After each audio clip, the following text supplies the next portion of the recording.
Hello, I am Lincoln.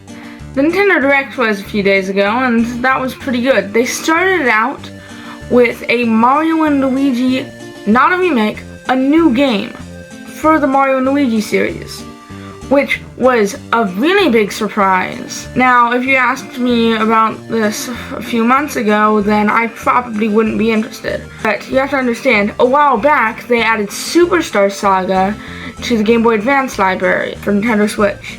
And when they released Superstar Saga, I was not really interested in playing it.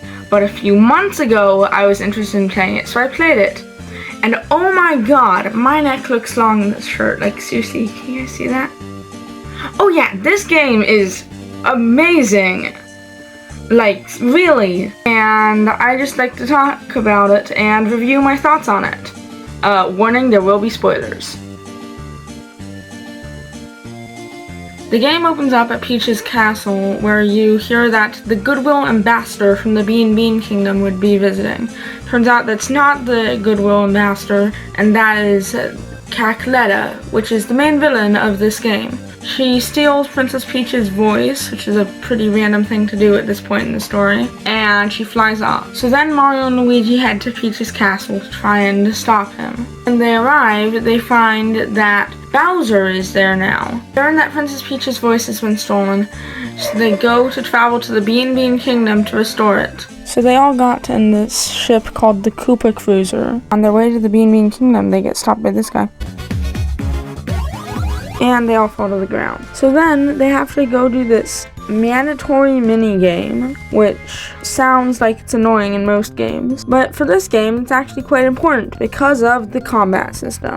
The combat system in this game is more interesting than other RPGs in the sense that instead of just being you attack them and you might hit the enemy, you might critical hit the enemy, and you might miss that enemy. There's actually a challenge in which you have to press A and B to jump at the right time, or swing your hammer at the right times. Press A to move Mario, and you press B to move Luigi. So timing is actually very important for this game.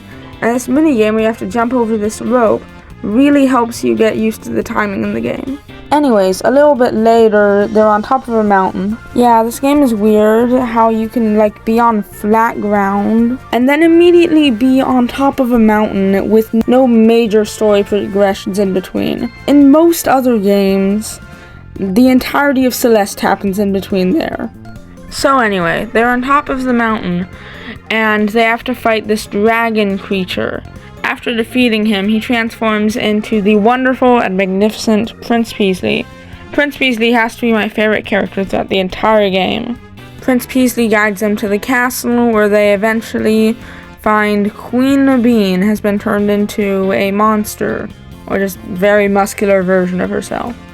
So they defeat her, turn her back into normal.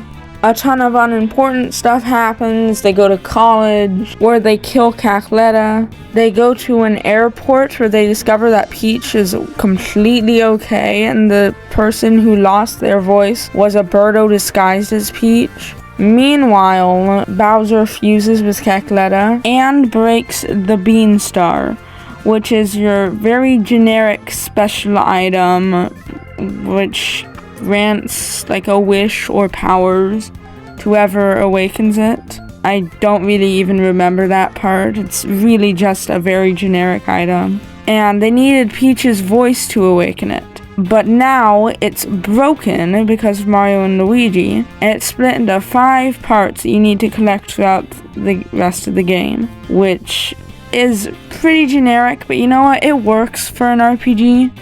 But it does bring one of my only problems with the game. One of the Beanstar pieces you collect requires you to find this boat on land, meet its crew, do stuff with the crew, do this mandatory mini game with them, start the water flowing through the ravine to send the boat to the sea, have the boat sink, do an entire underwater segment, go to an island in which you learn how to use some of the powers you have, and then you fight a giant hermit crab, and then you go back and get your Beanstar piece.